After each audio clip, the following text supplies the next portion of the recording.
Preciso te apontar que para o Karl Marx existe na relação entre indivíduo e sociedade uma construção simultânea. O que isso quer dizer? Que para ele, não necessariamente a sociedade vai influenciar totalmente o indivíduo e vai moldar ele, e nem o indivíduo vai ser totalmente um ator que vai mudar a sociedade. Não, sociedade e indivíduo se constroem mutuamente. Essa relação é muito importante, porque o Karl Marx dá poder para o indivíduo modificar a sociedade, e a sociedade faz opções que vão determinar até onde o indivíduo pode construir uma nova sociedade, percebe? Então olha só, os seres humanos se organizam, modificam a sociedade, porque eles têm poder. E aí essa sociedade que eles construíram determina algumas condições que os outros seres humanos podem construir outra sociedade. A sociedade capitalista de hoje, ela foi moldada na Idade Moderna, que foi moldada na Idade Média, que foi moldada no mundo antigo.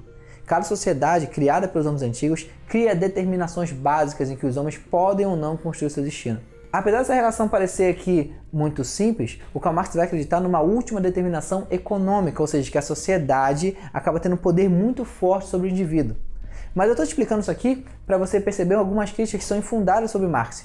Dizer que ele despreza totalmente o papel do indivíduo na sociedade. E você percebe nessa relação que eu estou te apontando aqui que ele não faz totalmente isso. Ele apenas entende o poder absurdo que a sociedade tem sobre os indivíduos. Então, para o Karl Marx, indivíduo e sociedade se constroem mutuamente. E aí eu tenho uma frase para sintetizar isso. Presta atenção na tela aí. Os homens fazem a sua própria história, mas não a fazem segundo a sua livre vontade.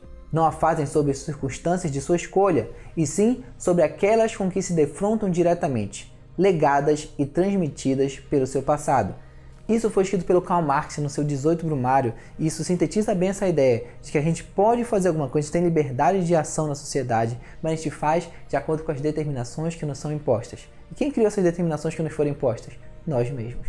Um dos principais objetos de estudo do Karl Marx foram os modos de produção. E o que é um modo de produção? Não é a ação de produção da sociedade, não é o que os homens produzem, não é isso. Ele está estudando os modos que uma sociedade produz. Ele quer saber que tipos de relações podem sair a partir de momentos que a sociedade produz coisas diferentes. Percebeu a sacada?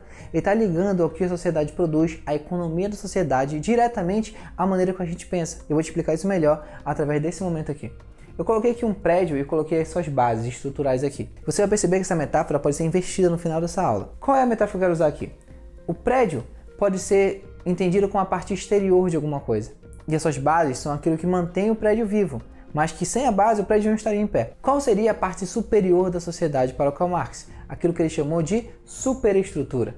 Qual seria a base da sociedade para o Karl Marx? A infraestrutura. O que seria a infraestrutura na visão do Karl Marx? Para o Karl Marx, a base da sociedade está relacionada ao viés de modo de produção, a economia, aquilo que uma sociedade produz.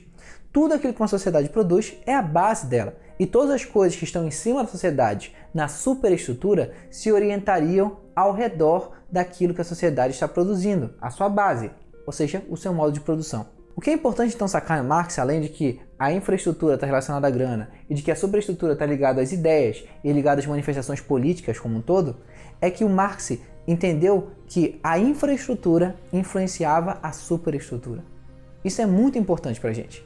Se dizer que a infraestrutura influencia diretamente a superestrutura, significa dizer que uma sociedade muda de pensamento a partir do momento que ela produz alguma coisa diferente. Quer ver como essa ideia é nova? O Karl Marx diria, por exemplo, que nós, brasileiros, temos um tipo de ideia, mas mudaríamos de ideia a partir do momento que produzíssemos coisas diferentes.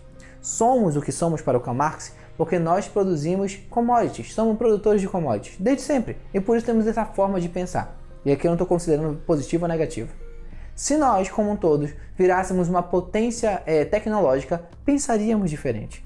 O Karl Marx apontaria, por exemplo, que a diferença entre o Brasil e o Japão não está nas condições de construção culturais e outras coisas do tipo, está no modo de produção. O Japão é um exportador de tecnologia, o Brasil é um exportador de commodities, de produtos de matéria-prima, basicamente. E isso influencia diretamente na maneira que as pessoas pensam. Vou te dar um exemplo mais clássico ainda disso. Imagina, por exemplo, um produtor, alguém numa fábrica de sapatos. E esse cara da fábrica de sapatos, ele tem toda uma produção diária de 300 sapatos que ele está envolvido. Ele está envolvido em 300 peças. E é isso que ele faz, ele chega extenuado em casa e dorme. O que ele pensa está relacionado a um grupo de pessoas específicas que trabalham com sapato. E serão ideias totalmente diferentes de pessoas que trabalharão em produtos de altas tecnologias, por exemplo, de um professor, por exemplo, como eu sou.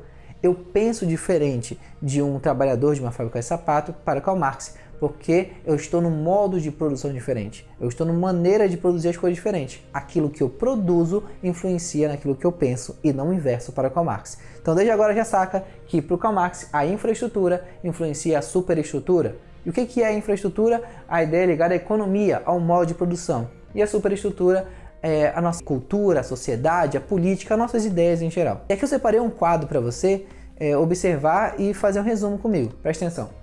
Eu coloquei aqui que a infraestrutura está relacionada ao modo de produção. E o que é esse modo de produção se eu fosse separar para vocês? Seriam as forças produtivas, os meios de produção, as relações de produção.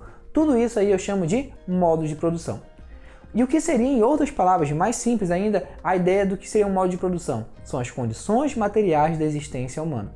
Em cima, eu teria a superestrutura, como eu te falei. E o que seria a superestrutura? O pensamento, Estado, religião, política, as artes. E se eu simplificasse ainda mais, o que simbolizaria a superestrutura? As condições não materiais da existência humana. Então, infraestrutura e superestrutura estão diretamente relacionados com coisas materiais e não materiais. E o que o Marx está dizendo é que o mundo material, a materialidade, o materialismo, influencia na forma de nós pensarmos a existência humana. Daí que a gente chega na ideia de determinismo econômico. Para o Karl Marx, a forma econômica de uma sociedade determinava o que ela seria. Então, se alguém chamar o Karl Marx de determinista econômico, isso pode ser uma forma de entender o que ele é. Mas também pode ser uma crítica, para dizer que ele entendia que a economia determinava, ela fechava o que uma sociedade seria. E você percebe que, quando eu te expliquei aquela relação entre sociedade e indivíduo, o Marx não fechava muito bem essa ideia dessa maneira tão estrita. Ele entendia o fluxo de ações, mas ele entendia principalmente que existia uma força maior, uma força muito mais opulenta. E essa força maior era a economia, era o modo de produção de uma sociedade. Logo, para ele sim, a sociedade era determinada pela sua economia, pelo aquilo que ela produzia. Aqui eu chego numa discussão importante. Marx e marxismo. Porque Marx e marxismo não são as mesmas coisas. Karl Marx é o autor e suas ideias. Marxismo são as ideias desse autor levadas por outras pessoas. E muitas vezes nós confundimos esses conceitos, nós misturamos ambos. Eu posso dizer, por exemplo, que um pensamento propriamente do Marx é chamado de marxiano. Esse é o pensamento puro do Karl Marx, ou ligado a uma estrutura clássica do marxismo, dos pensamentos do Marx. É um pensamento marxiano, provém de Marx ou respeita mais as ideias de Marx. O marxista, então, está ligado à ideia dos seguidores de Karl Marx. E aqui eu vou citar principalmente Lukács, que é um autor importante na construção desse marxismo dos seguidores de Karl Marx, que são pessoas que vão tentar reformular o pensamento de Karl Marx. Dá para citar outro pensamento ainda agora, tá? Marxólogo. O que seria um marxólogo? Marxólogo seria alguém que estuda Karl Marx. E aqui tem um baita de um problema, apesar de você não ter percebido agora de primeira. Qual é o problema? Bem, é que um marxista se considera estudante de Karl Marx. E que um marxiano também se considera alguém que estuda o Karl Marx. Então, marxólogo aparenta uma presunção acadêmica, saca? Como se os marxólogos entendessem que marxistas e marxianos não estudam realmente Karl Marx. E tem outro problema. Karl Marx é um autor prático, ligado à praxis. Um cara que diz que o mundo está errado e propõe que nós mudemos ele. Então, aparentemente, se alguém só estuda o Karl Marx e não defende as ideias que ele defendia, parece muita hipocrisia, não é mesmo? Então, essa é uma discussão que rola muito no meio acadêmico. Mas a gente só precisa saber disso. Marx, marxismo, marxiano e marxólogo. Marx foi, acima de tudo, um crítico do sistema capitalista. Eu já falei isso N vezes nessa aula, mas aqui não custa repetir. Dizer que ele é crítico do sistema capitalista que significa dizer que a estrutura atual da sociedade, no molde que nós chegamos até esse momento, para ele é negativo. Ou seja, o capitalismo é resultado do desenvolvimento histórico, mas que não satisfaz as necessidades atuais da sociedade. Ele percebe problemas, vários problemas, e na sociedade do século XIX existiam vários problemas relacionados ao capitalismo. Ao analisar o capitalismo, o que o Karl Marx vai perceber é que o capitalismo cria dentro de si um parasita, que se alimenta do seu hospedeiro o tempo todo. E ao se alimentar está crescendo, vai crescer, vai crescer, vai crescer, e um dia vai destruir ele mesmo. Então é uma constatação que o Karl Marx faz, que o capitalismo destruiria a si mesmo. Então, como crítico do sistema capitalista, ele não apenas previa, ele não apenas dizia ou não apenas queria que o capitalismo acabasse, ele entendia que, de acordo com a lógica do capitalismo, o capitalismo iria acabar. Então, além de crítico, o que ele vai propor é um novo modelo de mundo, esse mundo que ele chamou de comunismo. O comunismo seria uma nova forma de viver em sociedade, um novo modo de produção, por assim dizer, que substituiria o capitalismo. Então, capitalismo está em oposição direta ao comunismo proposto pelo Marx.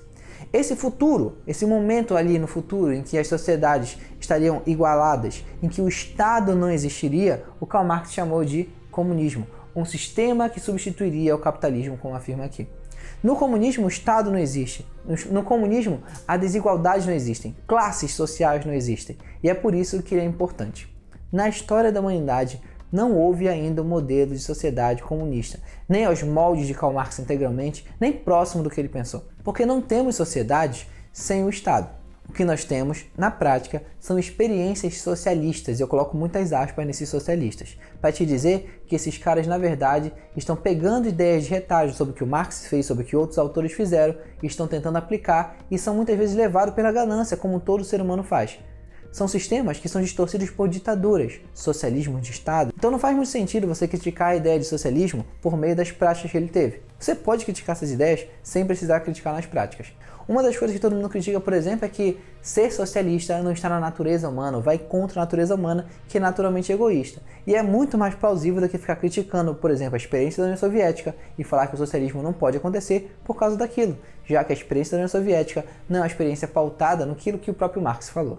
Uma observação aqui é que Karl Marx entendia o comunismo como estágio final, e por isso que eu te falo que nunca chegou.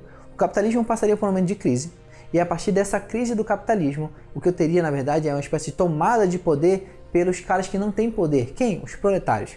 Então, temporariamente, os proletários tomariam o poder dos burgueses. Esse estágio intermediário ele chamou, olha o nome, ditadura do proletariado. Seria um estágio em que as pessoas iriam tomar o poder, reorganizar a sociedade e aos poucos acabar por dentro com a estrutura do Estado, que não pode ser tomado por fora, não pode se acabar com ele simplesmente. E aí, a partir do período de transição, acabaria essa estrutura temporária da ditadura do proletariado e chegaríamos ao modelo de mundo comunista, onde as divergências e as classes sociais não existiriam na visão do Karl Marx. Percebe, de novo, que o capitalismo ele acaba porque ele tem nas suas engrenagens os seus próprios males. Ele já nasceu com um vírus que vai matar ele. Essa é a visão do Marx.